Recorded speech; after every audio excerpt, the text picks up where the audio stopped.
Sebelum kita memulai pembelajaran kita hari ini, ada baiknya kita berdoa terlebih dahulu. Kepada Mbak Hilwa disiapkan.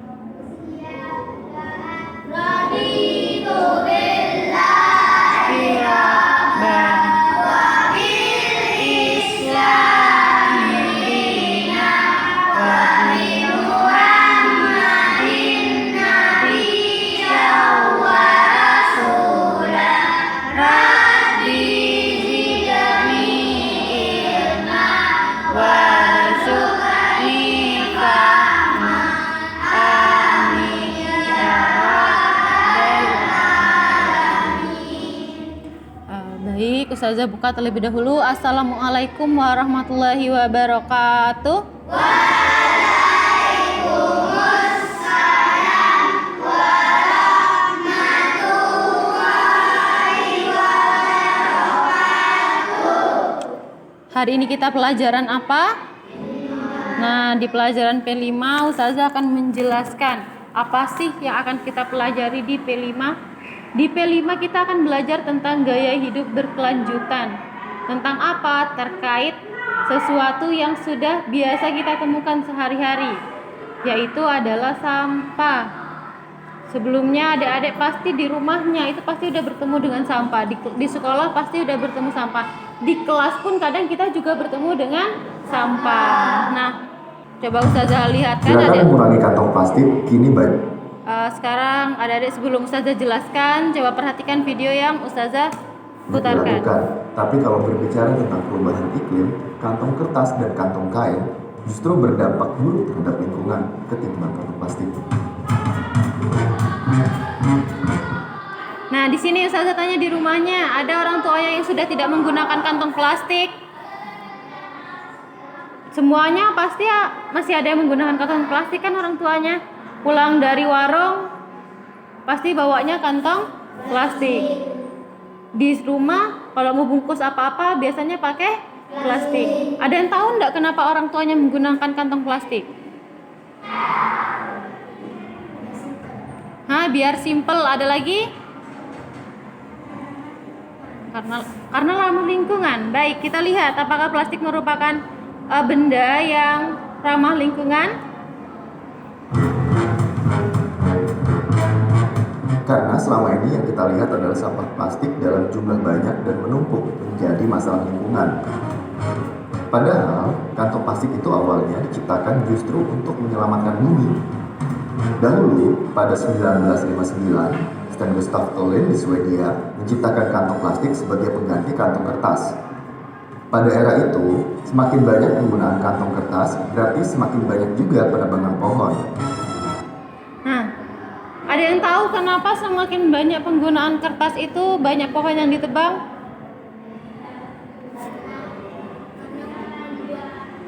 Karena bahan utama kertas adalah pohon. Nah, jadi Gustaf ini yang berasal dari Swedia berpikir nih bagaimana caranya agar pohon itu tidak banyak tumbang hanya untuk dijadikan bahan pembuatan kertas. Sehingga Gustaf membuat sesuatu yang bernama plastik. Plastik awalnya diciptakan itu untuk mengurangi penggunaan kertas sehingga penebangan pohon yang dilakukan oleh manusia itu berkurang. Selanjutnya tadi kita udah belajar tentang asal-usul plastik. Selanjutnya kita akan belajar tentang jenis-jenis plastik. Nah, sebelumnya plastik itu kan digunakan untuk mengurangi bebannya manusia agar tidak banyak menebang pohon. Tetapi kenyataannya ternyata plastik itu menjadi masalah baru. Kenapa? Karena plastik itu susah dihancurkan. Jadi susah hancur sendiri itu tidak bisa. Nah, dari itu Ustazah mau jelaskan, mau beritahu ada 3 jenis sampah secara umum yang perlu ada di sini ketahui.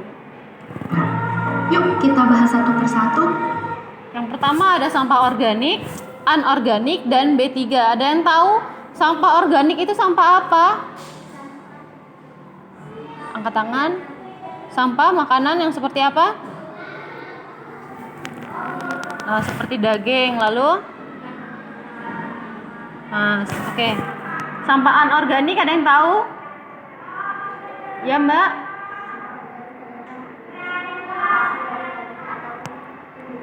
Ya, yang organik ya, yang anorganik. Yang di tengah yang berwarna kuning, ada yang tahu?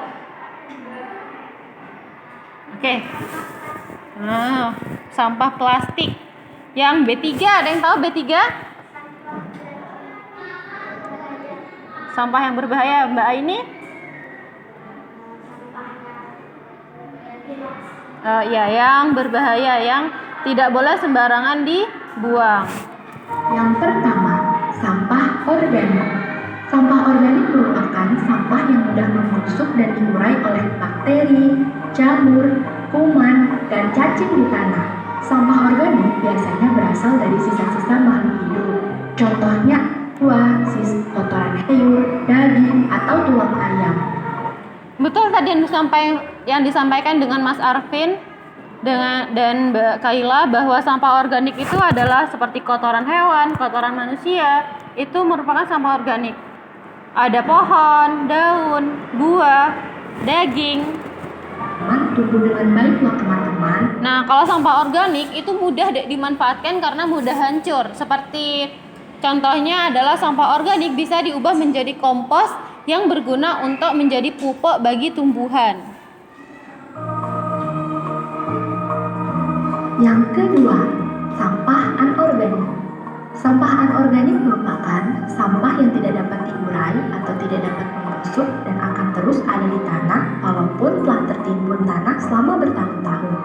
Contohnya adalah botol plastik, kantong plastik, kemasan kaleng, botol kaca, styrofoam, sikat gigi bekas, dan Nah, jadi sampah anorganik itu merupakan sampah yang sulit untuk diurai. Jadi sulit untuk hancur sendiri. Semisal adik-adik di sini pernah menemukan sampo pada zaman dulu ketika lagi menggali pohon, lagi menggali tanah, itu merupakan salah satu bukti bahwa sampah plastik itu sulit untuk diurai. Di sini Ustazah kasih contoh lagi, ada botol Coca-Cola, ada botol makanan, ada styrofoam. Nah, styrofoam itu juga selain mempunyai bahan yang berbahaya jika terus digunakan, yang kedua styrofoam itu juga sulit untuk diurai, sulit hancur. Ada sikat gigi dan ada ban bekas, sehingga ban bekas itu kerap kali dimanfaatkan entah itu menjadi pot bunga atau menjadi kerajinan lain biar tidak banyak menyampah, biar tidak banyak menjadi sampah di lingkungan sekitar. Lampu gantung, atau celengan. Nah, jadi untuk mengurangi penggunaan sampah yang ada di sekitar atau mengurangi penumpukan sampah anorganik itu biasanya perlu diinovasikan. Entah itu bisa menjadi kerajinan atau itu bisa menjadi sesuatu yang mempunyai nilai guna, misal celengan atau tas belanjaan yang berasal dari tas-tas bungkus-bungkusnya kopi itu ada. Bisa jadi tempat lampu seperti itu. B3 ada ya? Nah, B3 itu singkatan dari bahan berbahaya beracun. Bahan berbahaya beracun itu tidak boleh atau tidak diperkenankan dibuang sembarangan. Seperti tadi kata Mbak Aini, seperti pilok. Pilok itu nggak boleh dibuang sembarangan.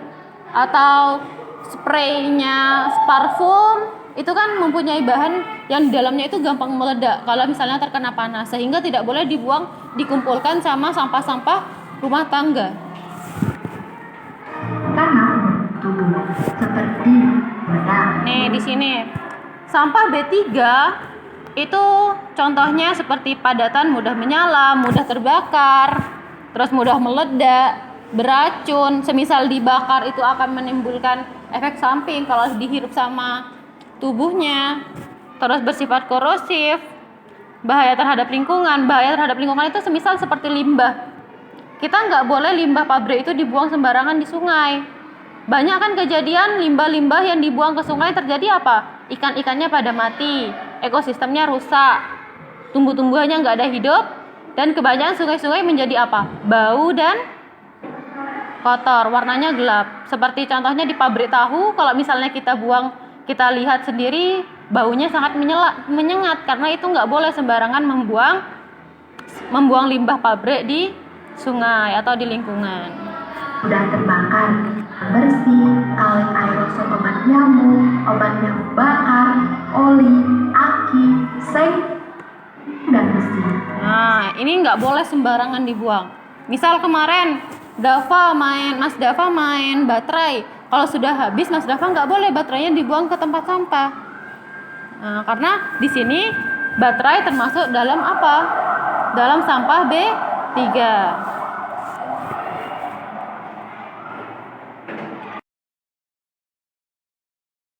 Hari ini kita belajar di lingkungan sekitar sekolah kita. Nah, kebetulan di sekolah kita lingkungannya ada sungai. Nah, kita lihat di sungai ini apa ada sampah organik, sampah anorganik, atau bahkan ada sampah B3. Nah, B3 coba sekarang adik-adik bisa perhatikan di sekitar sini.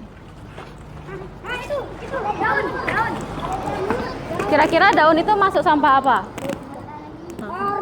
Organik. Ada lagi?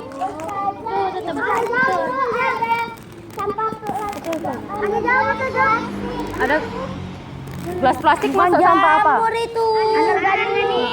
Coba perhatikan apa ada sampah B3 enggak? Ada. Mana? Itu styrofoam. Styrofoam. Hah? Iya lu ada lu tuh. Kecil. Enggak usah nyebrang. Oke, coba kita lihat area sini. Ada styrofoam nih.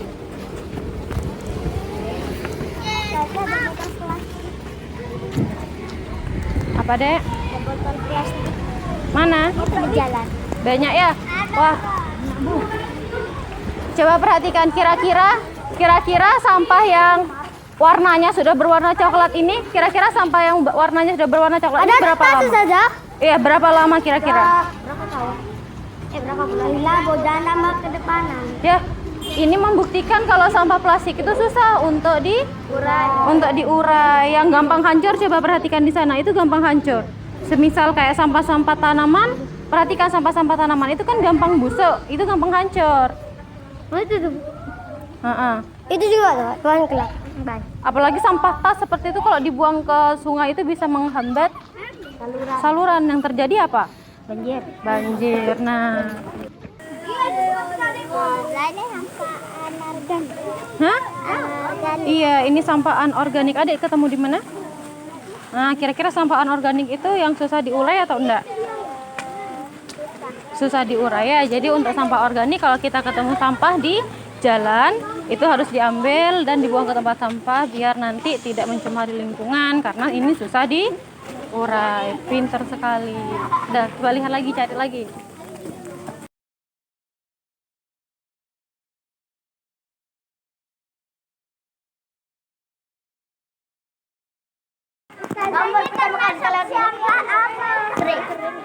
Itu sampah anorganik karena susah hancur. Ternyata di lingkungan kita aja banyak kita jumpai sampah-sampah yang berserakan. Ada sampah apa aja? Anorganik, organik, B3. Ternyata kumpul ya, harusnya diapakan? Harus dipisah. Nah, selanjutnya nanti kita akan belajar bagaimana cara memisahkan sampah-sampah tersebut. Sekarang kita udah keliling sungai.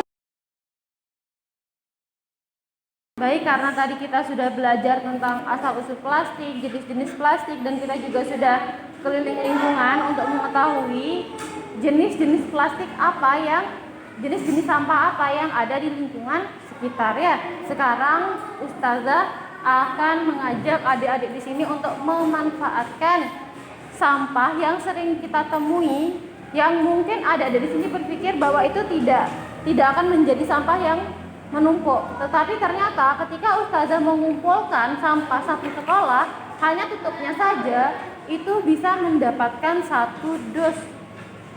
Itu hanya tutup botol saja. Bagaimana kalau digabungkan sama tempat-tempatnya? Yang terjadi apa? Penumpukan sampah ya. Jadi Untuk botol seperti ini, tutup botol seperti ini bisa kita manfaatkan gunakan untuk mengurangi banyaknya sampah botol plastik yang ada di lingkungan sekitar. Ini bisa nanti juga adik-adik bisa menggunakan botolnya untuk dijadikan vas bunga atau dijadikan tempat pensil atau seperti yang lain atau sebagai macamnya. Tapi sekarang kita akan memanfaatkan botol plastiknya saja terlebih dahulu ya, untuk kita manfaatkan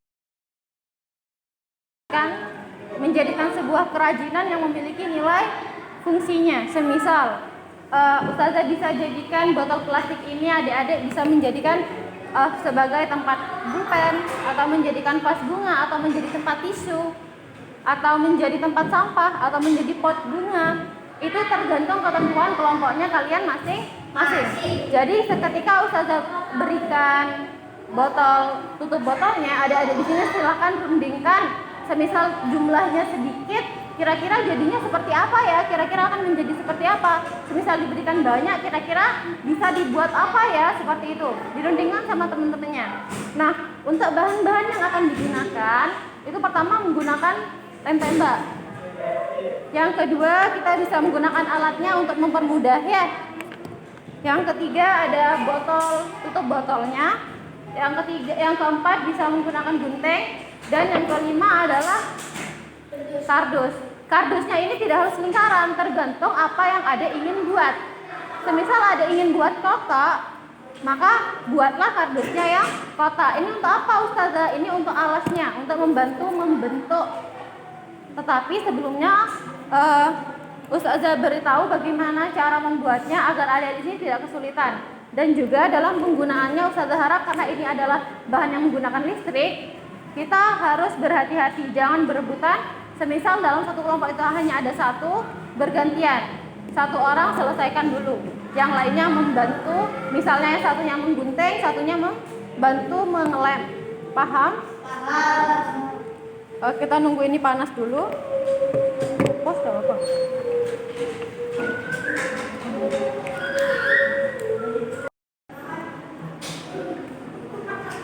Nah, tergantung lebarnya. Awal-awal semisal ingin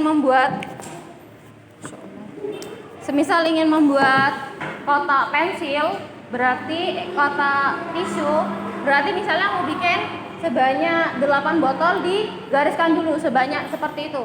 Banyak bikin seperti ini dulu, entah itu bikin 5 biji atau 10 biji.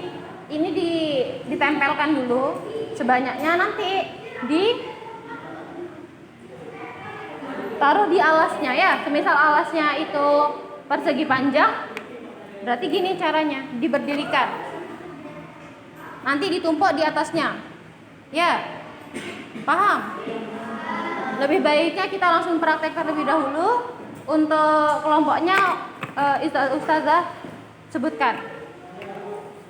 Untuk kelompok 1 Mas Fadil, Umar, Mas Arvin, Aisyah, Cantika, Raisa, sama Kaila. Mas, Mbak, tanpa banyak ini, ayo langsung kumpul di tempatnya di bawah sini.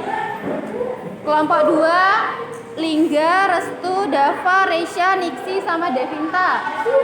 Di tengah, bisa di tengah. Di tengah.